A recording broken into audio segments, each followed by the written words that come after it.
Oi pessoal, bem-vindo à nossa aula de número 11.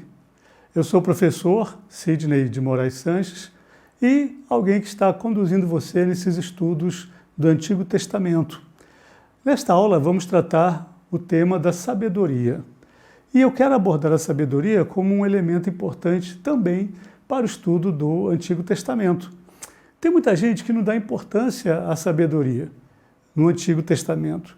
Costuma até tratá-la como um assunto meio que de segunda importância, de nenhuma importância, ou costuma relegar, deixar o estudo da sabedoria, mas para algo como uma leitura, uma literatura popular, transformando naquelas ideias de ditados populares, provérbios populares, coisas que não são tão importantes quanto aquelas linhas mais sérias dos profetas e mesmo dos textos legais do Antigo Testamento, ou não comparáveis com os eventos históricos da monarquia de Israel e de Judá.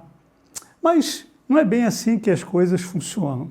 A sabedoria, considerada como um espaço da vida religiosa e também cultural de Israel, é tão fundamental, tão importante quanto a monarquia, quanto a profecia, quanto a lei.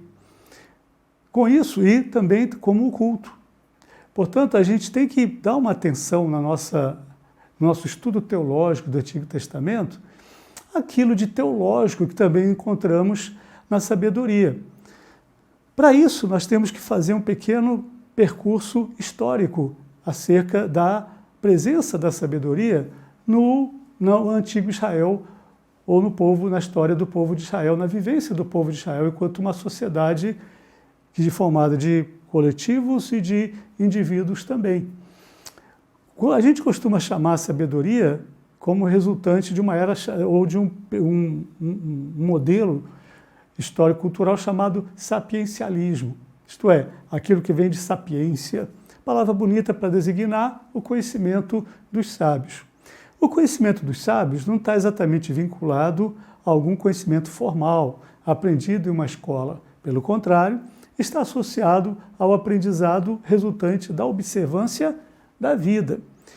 Sobretudo, no caso da sabedoria no Antigo Testamento, a observância da vida de acordo com aquilo que se esperava de Israel, enquanto um povo que agia em resposta ao falar de Deus formalizado na sua ação em a salvação de Israel e daí resultando também na aliança com Israel. Enfim, resumindo, a sabedoria examinava a ação inteligente, digamos assim, de Israel a Deus, uma vez sabendo de que tipo de Deus se tratava ou como era esse Deus, uma vez reconhecendo esse Deus. Portanto, a sabedoria era uma outra das respostas de Israel a Deus.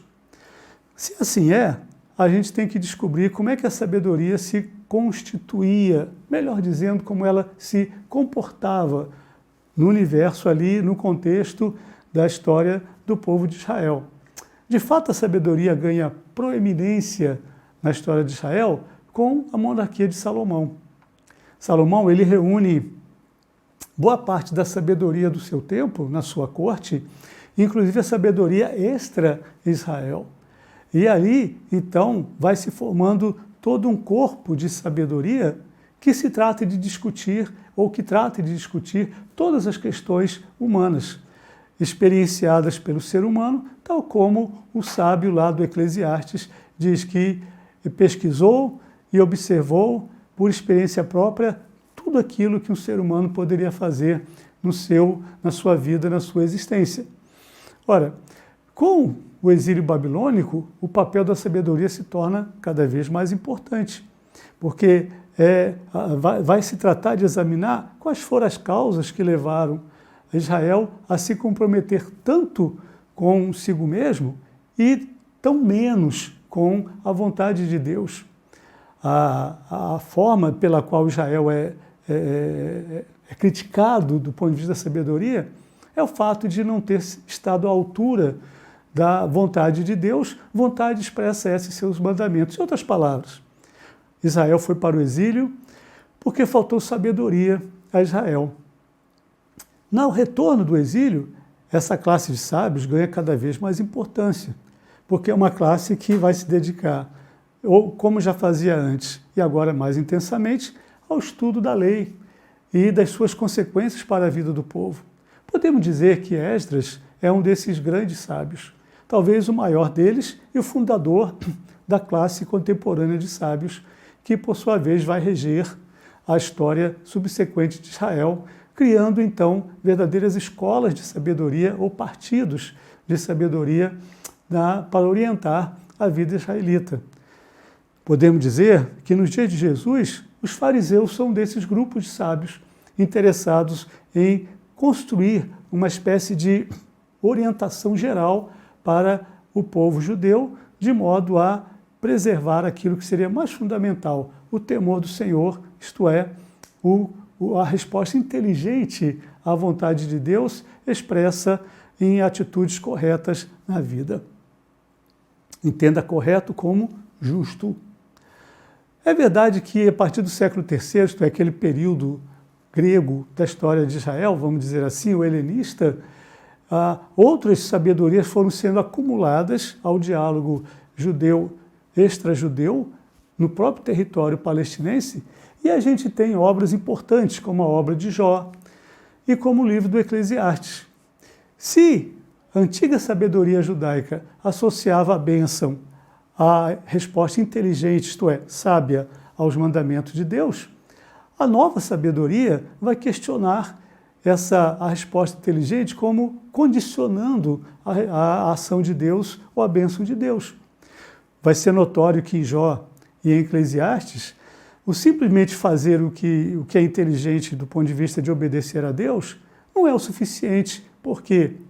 Porque Jó passa por um problema enorme, ainda que sendo justo, isto é, fazendo o que é certo, e o livro de Eclesiastes questiona em muitos momentos o fato de que, ainda que sendo justa, a pessoa não pode esperar com isso receber todas as bênçãos que esse mundo reserva para essa pessoa justa. Às vezes os injustos são privilegiados na recepção das coisas boas, diferentemente daquele que é justo.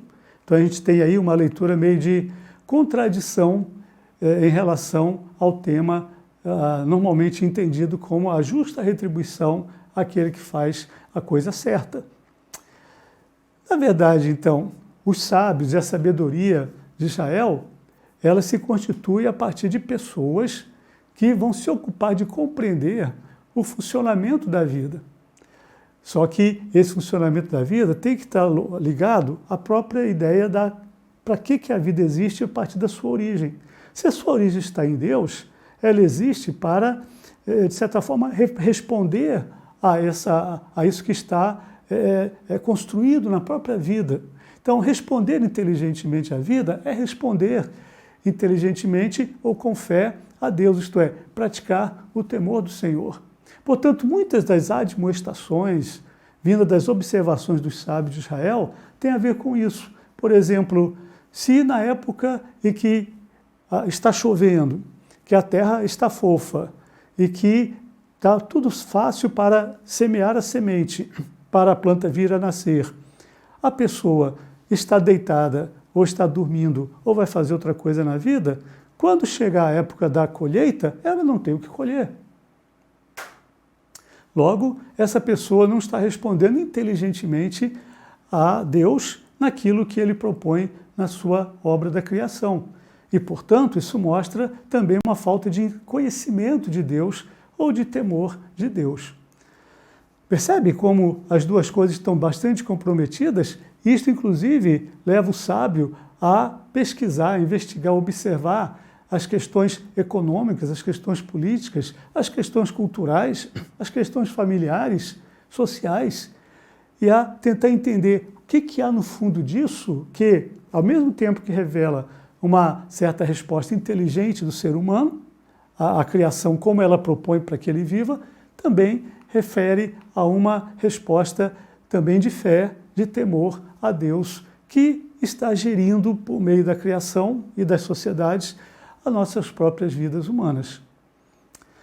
Logo, a sabedoria de Israel vai ser entendida como um dom, uma bênção, algo que Deus faz por Israel também, e uma resposta de Israel a Deus. Por sua graça, Deus compartilha a sabedoria com homens e mulheres.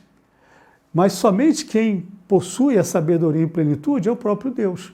Então a gente teria uma sabedoria com S maiúsculo, como Provérbios capítulo 8 deixa isso bem claro, que é minimamente partilhada com os seres humanos, com as pessoas que vão recebendo migalhas dessa sabedoria e vão sabendo, então, aplicar, tornar prática ou prático o conhecimento dessa sabedoria diante do povo de Israel e diante da vida cotidiana que as pessoas vão vivendo. Por isso que os textos sapienciais, eles são tão incisivos.